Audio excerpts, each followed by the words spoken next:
Summer doesn't need to be a cycle of guilt and punishment when it comes to your weight loss journey. We know that there's going to be barbecues, we know there's parties, we know that there's lots more temptation, but we're going to teach you how to find the balance so that you can consume food completely guilt free.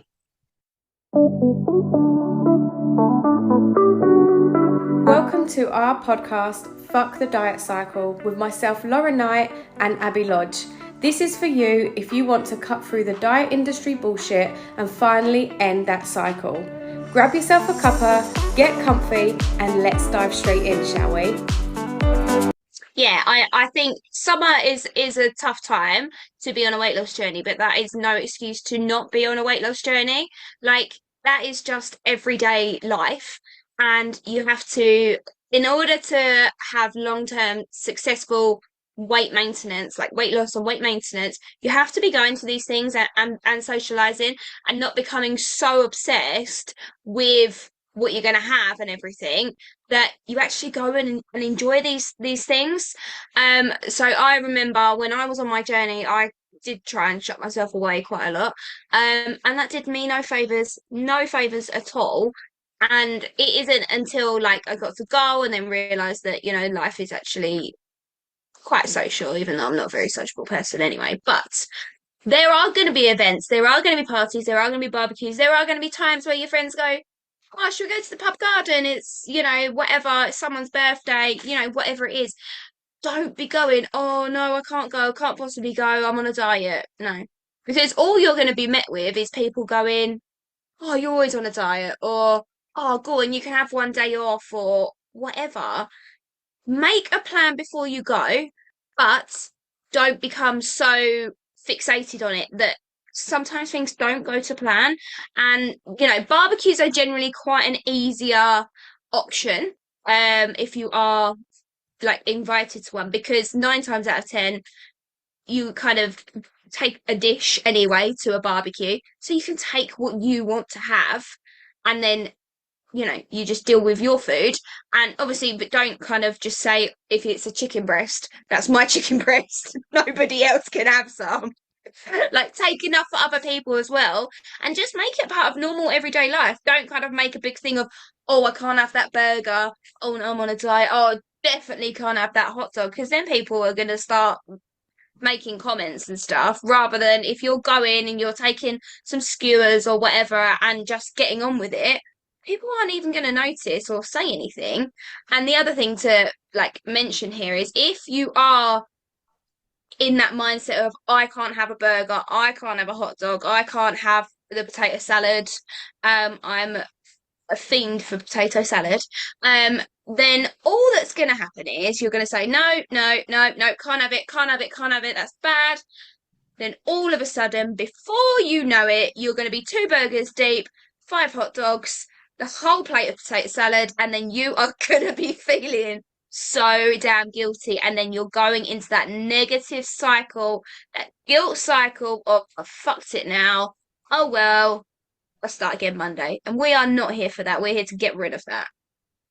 Yeah, 100%. And also when it comes to alcohol, Mm. alcohol is another biggie when it comes to the summer and barbecues and social settings that you've already mentioned, the beer gardens.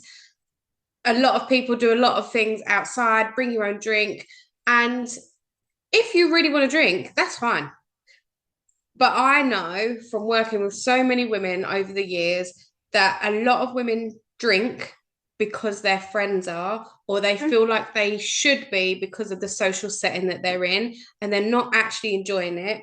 They dislike how it makes them feel a few days later. I don't want to talk about hangover, but I'm talking about being able to get themselves right back on the path, and also how it then leads to mindless picking because they're getting the munchies.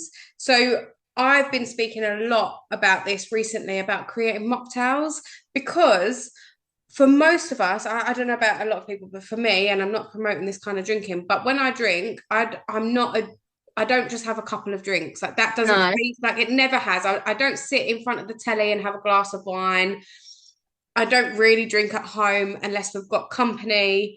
So I drink to get drunk. Like, that's what I do. And it's not often, but when I do, that's what I do. So for me, I do not see the point of wasting calories on having a couple of gins because No. it ain't going to do anything for me other than make me a bit more peckish. It's not even going to make me tipsy. It's pretty pointless. But I do like having a glass in my hand. So Yeah. I do like feeling like I'm part of it, part of socializing and having a drink that's not just water. So I've been talking a lot about making mocktails. Yeah. So you can make mocktails. We've got plenty of recipes and stuff that we can send you for mocktails or mocktail ideas, where you can still have a big gin glass or a tall tumbler or whatever it is that you would normally have to have your drink. You can still put in the fruit. You can still have a really pretty straw. You can put in a bloody umbrella if you really want to. I don't care. 9 times out of 10, it's the holding of the glass and feeling like you are part of it that is what you're searching. It's not actually the alcohol, because if you're doing them that week anyway, you can't taste the alcohol. It's not doing anything for you. So what's the point? Yeah. And a lot of people that I speak to are like, oh my God, I wouldn't have even thought of doing that. So there's a thing going around at the moment, some kind of spritz, not an Aperol spritz, I can't remember. Anyway, I've created a mocktail for it. And it's just a raspberry and elderflower flavoring with a lime, a sprig of mint, some sparkling water, and lots of ice with in a like a cocktail glass. For those of you that can't see me, I'm making a shape with my hands, and a straw.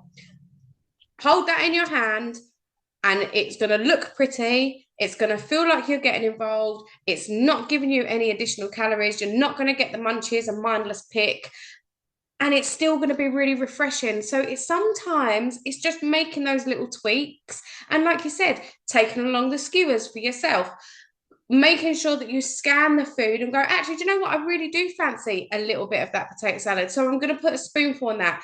Having a rule in place that you go, okay, I'm going to make one plate of food. It could be that I have a spoonful of coleslaw, a spoonful of potato salad, maybe there's some couscous, whatever it looks like, but it's one plate. Not going to go up 5 times. No. I'm not going to think, oh, but they didn't have them burgers out there and now I fancy them. Tough, you should have waited. Because there has to be boundaries in place, even for us in maintenance. We Yeah. can't go and have a burger, a hot dog, a piece of chicken, umpteen amount of coleslaw piled up with potato salad. You have to have discipline and boundaries, but also you are allowed to enjoy it as well. So listen to what Abby was saying with, don't go in and say, can't have it, can't have it, can't have it. Go in and say, I can have it if I want it.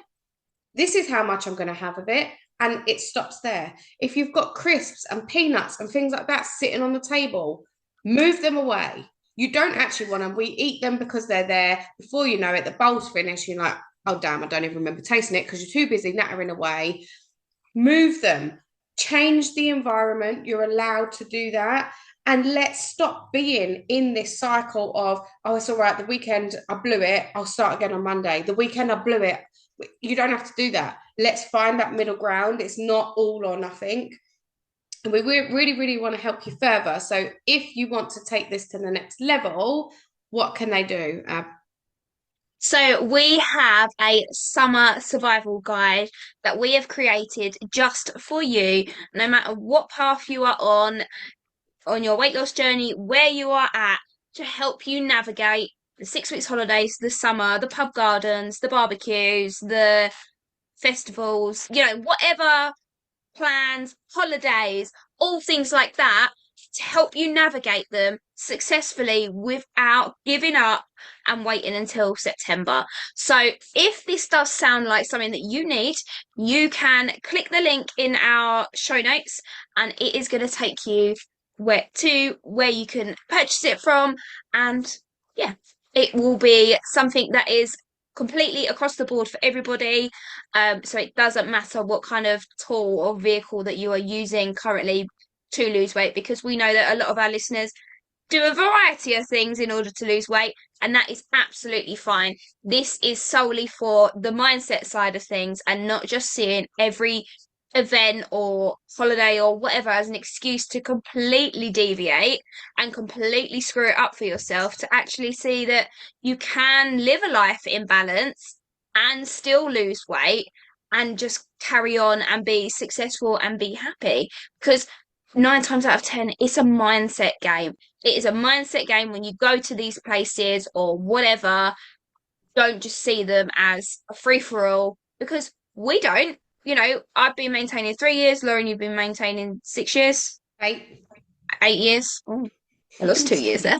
Um, we still don't go to these kind of events and go, oh yeah, let's like ram it all in because then we wouldn't be maintaining our weight. Like, yeah, sometimes we might overindulge a little bit more than normal, but that's not every single time. And when you're on a weight loss journey, a lot of people are seeing these events or whatever as an excuse every single time to just go absolutely crazy and completely ruin it for themselves because they get that negative cycle back in their mind that, you know, they can't possibly do it, they fucked it. Oh, I have to wait now until Monday because there's absolutely no point. Especially what I find as well, and what I used to find is if like I'm talking when I was overweight, if a barbecue or something was happening in the middle of the day and I would have gone and overindulged, I would have then continued that in the evening when I got home. I would have stopped off at the shop and got some like chocolate or whatever and being like, oh, it's all right, I'll get back on it tomorrow because I've already screwed it. No, it doesn't need to be like that. It does not need to be like that. Thank you for listening. If you loved it, don't forget to press that subscribe button and the little bell so that you never miss a future episode. We will be back here with a new one on Sunday at 7 a.m. We'll see you there.